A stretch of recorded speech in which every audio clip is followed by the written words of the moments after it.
পাকিস্তানে হামলা চালানোর প্রস্তুতি নিচ্ছে ইসাদিরা। এমন খবর শোনার পর পাকিস্তানের ডিফেন্স ইন্ডাস্ট্রির মধ্যে ব্যাপক প্রভাব পড়েছে। বিশেষ করে পাকিস্তানের জ্যেষ্ঠ সামরিক কর্মকর্তারা এটা নিয়ে কড়া প্রতিবাদ দিয়েছে। তারা এটা জানিয়েছে এটা ইরাক নয় কিংবা এটা সিরিয়া নয়, এটা পাকিস্তান। কিভাবে কি করতে হয় সেটা তারা খুব ভালো করে জানে। সৌদি আরব পাকিস্তান সামরিক জোট তৈরি করার পর রীতিমতো ফুদে ফেঁপে উঠেছে পাকিস্তানের ডিফেন্স সেক্টর। তারা এখন কোনোভাবেই কাউকে পাত্তা দিচ্ছে না। আমেরিকার প্রেসিডেন্ট ডোনাল্ড ট্রাম্প তাদেরকে নিয়ে কথা বললেও ট্রাম্পের কথাকে কর্ণপাত করতেছে না। এমনকি ডোনাল্ড ট্রাম্প সম্ভবত পাকিস্তানের সেনাপ্রধান আসিফ মনিরকে আমন্ত্রণ জানিয়েছেন আমেরিকাতে, কিন্তু সে আমন্ত্রণ তিনি রক্ষা করেননি। তিনি হয়তো এটাকে এড়িয়ে গেছেন। প্রিয় ভাইরা, সামরিক ক্ষেত্রে ইরান ও ইসরায়েলের মধ্যে একটা ব্যাপক দ্বন্দ্ব রয়েছে। সেটাকে মেটানোর জন্য ডোনাল্ড ট্রাম্প আপ্রাণ চেষ্টা করেছিলেন, কিন্তু নতুন করে আরেকটু সমস্যা চাঙ্গা হয়ে দেখা দিয়েছে। তা হচ্ছে পাকিস্তান এবং ভারতের মধ্যে যে সংঘাতপূর্ণ পরিস্থিতি ছিল, সৌদি আরব ও পাকিস্তানের মধ্যে নিরাপত্তা চুক্তির ফলে সে সংঘাতকে আরও একটু বাড়িয়ে দিয়েছে। গত দুদিন আগে সম্ভবত একজন পাকিস্তানি ক্রিকেটার তিনি রাফায়েল যুদ্ধ বিমান ক্রাশ হওয়ার যে সিনারি দেখা দেন মাঠের মধ্যে, সেটা ভারতীয়দেরকে আরও উস্কে দিয়েছে। সেটা রীতিমতো স্পষ্ট হচ্ছে ভারতীয়রা এটাকে এখন কোনোভাবেই মেনে নিতে পারতেছে না। ডিফেন্স সেক্টরে নতুন আলোচনা, নতুন আলোড়ন। পাকিস্তানের সামরিক বাজেট বৃদ্ধি করা হয়েছে। সৌদি আরব এখন পারমাণবিক অস্ত্রের মালিক, তথাকথিতভাবে নয়, সত্যি সত্যি। কারণ সৌদি আরব পারমাণবিক অস্ত্রের মালিক হওয়ার জন্য আপ্রাণ চেষ্টা করেছে। দীর্ঘ সময় ধরে আমেরিকার পিছনে ছুটেছে, ইসরায়েলকে বন্ধু বানিয়েছে, এমনকি চায়নার পিছনেও ছুটেছে, কিন্তু কোনো আলোচনায় যে কাজে আসেনি সেটা মোটামুটি স্পষ্ট হয়েছে। প্রিয় ভাইরা, ডিফেন্স সেক্টরকে এখন নতুন করে ভাবতে হচ্ছে। সেটা মধ্যপ্রাচ্যের সামরিক জোট, সৌদি আরব, কুয়েত, কাতার, বাহরাইন, ওমান, জর্ডান, এই রাষ্ট্রগুলো মিলে একটা সামরিক জোট তৈরি হবে কাতার সম্মেলন থেকে।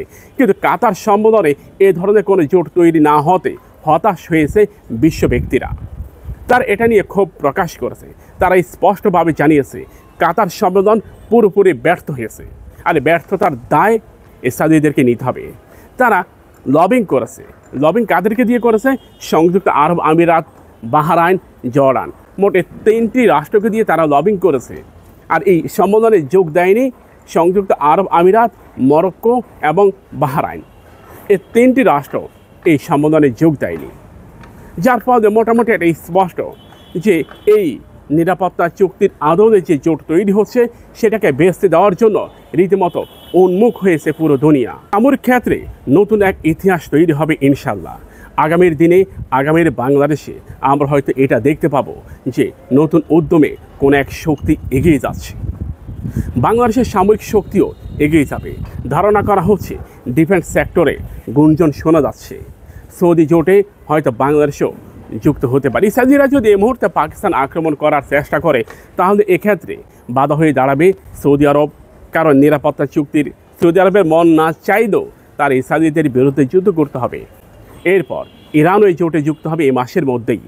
তার মানে ইসরায়েলিরা যে এখন একটা মুসলিম রাষ্ট্রকে ধরবে, কথা আছেন একটা ধরো একটা মারো, সে ইতিহাস ভুলে যেতে হবে। পাকিস্তানের পরমাণু অস্ত্র এখন ছড়িয়ে পড়বে পুরো আরব অঞ্চলে। আরব রাষ্ট্রগুলোর মধ্যে বেশ কিছু রাষ্ট্র পরমাণু অস্ত্রের মালিক হতে চেয়েছিল, কিন্তু আমেরিকা ও ইসরায়েলিরা এটা দেয়নি। সৌদি আরব, এরপর সংযুক্ত আরব আমিরাত, এরপর কাতার, এরপর মিশর, এখন তারা এই জোটে যুক্ত হয়ে পাকিস্তানের কাছ থেকে প্রযুক্তি সংগ্রহ করবে। কারণ নিরাপত্তা চুক্তি যখন তৈরি হয় তখন একটা রাষ্ট্রের অস্ত্র অন্য রাষ্ট্রে গিয়ে ব্যবহৃত হয়। যেমন আমেরিকা ও ব্রিটেনের মধ্যে রাষ্ট্রের মধ্যে যখন নিরাপত্তা চুক্তি হয় তখন এটা হয়ে যায় যে আমার যে অস্ত্র সে অস্ত্র তুমি ব্যবহার করতে পারবে। কেন? কারণ তোমার উপর যে আক্রমণ করবে সে আক্রমণকে মোকাবেলা করার দায়িত্ব আমার। বাংলাদেশ যদি সৌদি জোটে, ইরান জোটে, পাকিস্তান জোটে যুক্ত হয় তাহলে ভারত, মায়ানমার আমাদের দিকে চোখ তাকাতে পারবে না। ইসরায়েলিরা যেমন পাকিস্তানের আক্রমণের যে ফন্দি তৈরি করেছিল পাকিস্তান সেটাকে শেষ করে দিয়েছে। সৌদি আরবে আক্রমণের যে ফন্দি তৈরি করেছিল সেটাও সৌদি আরব শেষ করে দিয়েছে। ন্যাটো জোট পুরো ইতিহাস পাল্টে দিয়েছে ইউরোপের।